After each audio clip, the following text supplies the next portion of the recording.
উচ্চ মাধ্যমিক পরীক্ষার্থীদের মেটাল ডিটেক্টর দিয়ে পরীক্ষা করার পরই কেন্দ্রে প্রবেশ করার অনুমতি। উচ্চ মাধ্যমিক পরীক্ষায় যাতে টুকলি না হয় তার জন্য এবার সক্রিয় হচ্ছে উচ্চ মাধ্যমিক শিক্ষা সংসদ। মোবাইল বা কোনো রকম ইলেকট্রনিক ডিভাইস নিয়ে পরীক্ষার্থীরা যাতে পরীক্ষা কেন্দ্রে প্রবেশ করতে না পারে তার জন্য এবার রাজ্যের সব পরীক্ষা কেন্দ্রে মেটাল ডিটেক্টর বসানো হবে।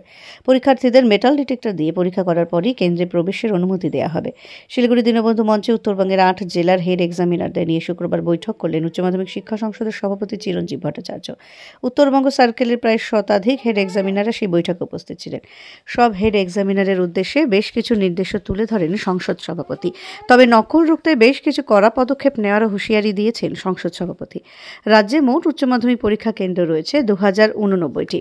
তার মধ্যে 136টি পরীক্ষা কেন্দ্র স্পর্শকাতর। সেসব কেন্দ্রে অতিরিক্ত নজরদারি ব্যবস্থা করেছে সংসদ। এর জন্য সিসি ক্যামেরাও ব্যবহার করা হচ্ছে। মোতায়েন করা হবে অতিরিক্ত পরীক্ষক। শিক্ষার্থীদের নম্বর অনলাইনে আপলোড করার জন্য নির্দেশ দেওয়া হয়েছে। এতে ভুল হওয়ার সম্ভাবনাও অনেকটা কমে যায়। অপরদিকে দার্জিলিং এবং কালিম্পং জেলার জন্য বিশেষ কিছু পদক্ষেপের আশ্বাস দিয়েছেন তিনি। পাহাড়ের রাস্তায় পরীক্ষার সময় যাতে কোনো রকম যানজটের সৃষ্টি না হয় সেদিকেও নজর রাখার জন্য পুলিশ প্রশাসনকে নির্দেশ দেওয়া হয়েছে।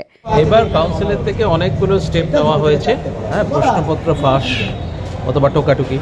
তবে যে কোনো জায়গাতেই এই যে কোনো পরীক্ষায় যে ম্যাল প্র্যাকটিস, এই ব্যাপারে সবথেকে বেশি গুরুত্বপূর্ণ যে কন্ট্রিবিউশনটা থাকে, যে জিনিসটা, সেটা হচ্ছে মোবাইল বা যে কোনো ইলেকট্রনিক কমিউনিকেশন ডিভাইস। এটা আটকানোর জন্য এবার আমরা পরীক্ষার যতগুলো ভেন্যু আছে, প্রায় 2100টা ভেন্যু আছে, এক্স্যাক্টলি 2089, 2089টা ভেন্যু আছে গোটা রাজ্য জুড়ে। প্রত্যেকটি ভেন্যুতে আমরা মেটাল ডিটেক্টর ইউজ করছি। মানে যত পরীক্ষার্থী আছে প্রত্যেককে কিন্তু প্রত্যেক দিন মেটাল ডিটেক্টর দিয়ে স্ক্রিনিং বা ফ্রিস্কিং করে তাদেরকে কিন্তু এক্সাম হলে ঢোকানো হবে বা ভেন্যুতে ঢোকানো হবে। ফলে আশা করছি যদি আমরা মোবাইল বা ইলেকট্রনিক ডিভাইসেস, মানে যেগুলোকে পার্টিকুলারলি কমিউনিকেশন ডিভাইস, মানে সেটা ব্লুটুথ হেডসেট হতে পারে, স্মার্ট ওয়াচ হতে পারে, এগুলো যদি আটকাতে পারি তাহলে আমরা অনেকাংশেই কিন্তু সফল হব ডেফিনেটলি এই পরীক্ষার যে কোনো ম্যাল প্র্যাকটিসগুলোকে আটকানোর জন্য। গতবারেও কাউন্সিলের এই পরীক্ষাতে 42 জন মোবাইল সূত্র ধরা পড়েছিল গোটা রাজ্য জুড়ে, গোটা পরীক্ষা 11 দিনের পরীক্ষা, এবং তাদের সবার কিন্তু পরীক্ষা কিন্তু ক্যান্সেল হবে। এবারেও সেই নিয়মটা থাকছে। এই এত কিছু মেটাল ডিটেক্টর দিয়ে চেকিং করার পরেও কোনোভাবে ফাঁকি দিয়ে কেউ যদি মোবাইল ভেতরে নিয়ে যায় এবং ধরা পড়ে তাহলে কিন্তু তার সমস্ত পরীক্ষা ক্যান্সেল, তার এনরোলমেন্ট ক্যান্সেল, তার অ্যাডমিট কার্ড আমরা সিজ করে নেব। সে প্রথম দিনে ধরা পড়লে বাকি পরীক্ষাগুলো কিন্তু দিতে পারবে না, এবং যদি লাস্ট দিনে ধরা পড়ে তাহলে যত পরীক্ষা দিয়েছে সবই কিন্তু পরীক্ষা ক্যান্সেল।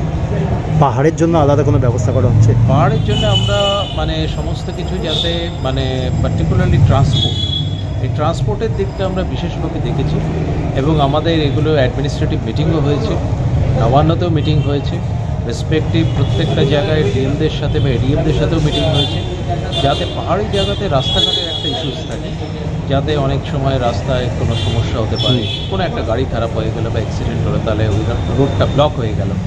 এই জাতীয় কেসগুলো যাতে ইমিডিয়েটলি ট্যাকেল করা যায়, যাতে রোড ক্লিয়ারেন্স, মানে রোডটাকে, রাস্তাকে আবার একদম পরিষ্কার করা যায়, খুব ইমিডিয়েটলি করা যায়।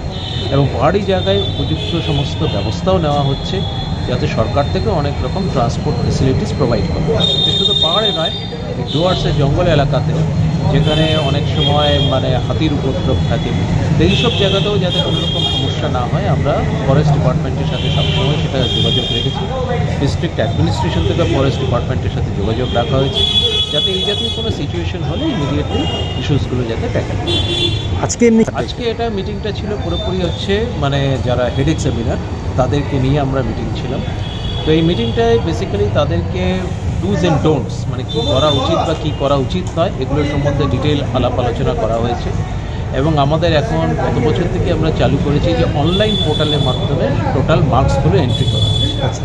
সমস্ত খাতায় আজকে 70 নম্বর, যদি প্র্যাকটিক্যাল টেস্ট হয়, প্রজেক্ট টেস্ট হলে 80 নম্বর, যে যত নম্বর পাবে সমস্ত মার্কসগুলো কিন্তু এটা অনলাইনে তারা হেড এক্সামিনাররা আপলোড করবে।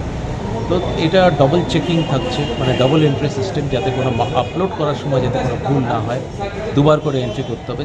যেমন অনেক জায়গায় পাসওয়ার্ড থাকে না, যে পাসওয়ার্ড একবার সেট করলে আবার রিকনফার্ম পাসওয়ার্ড থাকে, ঠিক সেরকমভাবে এখানে একবার রিকনফার্মেশন অপশন থাকছে। একবার যদি কেউ 65 পেয়েছে, সেটাকে ভুল করে 35 এন্ট্রি করে ফেললো, দুবার সে ভুলটা হবে। এই জাতীয় সমস্ত সিস্টেমগুলো থাকছে, যাতে কোনো রকম ভুল ভ্রান্তি যাতে মিনিমাম হয়, যাতে অ্যাভয়েড করা যায়। তো সেগুলো তাদেরকে বোঝানো হয়েছে, অনলাইন মার্কস এন্ট্রি, এবং এছাড়াও হেড এক্সামিনারদের আন্ডারে যেটাকে গ্রুপ লিস্ট, এক্সামিনার, মানে প্রত্যেক হেড এক্সামিনারের আন্ডারে হয়তো 20 জন 25 জন, কোনো ক্ষেত্রে 15 জন, কোনো ক্ষেত্রে হয়তো 30-35 জনও এক্সামিনার থাকতে পারে। সেগুলো তারা কিভাবে ম্যানেজ করবেন আর কি, মানে দরকার হলে কোনো এক্সামিনারকে অ্যাড করা, ডিলিট করা, এই সমস্ত ব্যাপারগুলো ইন ডিটেল তাদেরকে লাইভ ডেমনস্ট্রেশনের মাধ্যমে দেখানো হচ্ছে।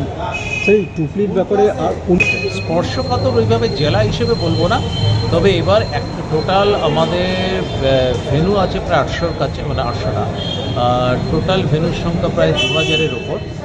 বললাম তো 2089 হচ্ছে টোটাল নাম্বার অফ ভেন্যুস, 2089।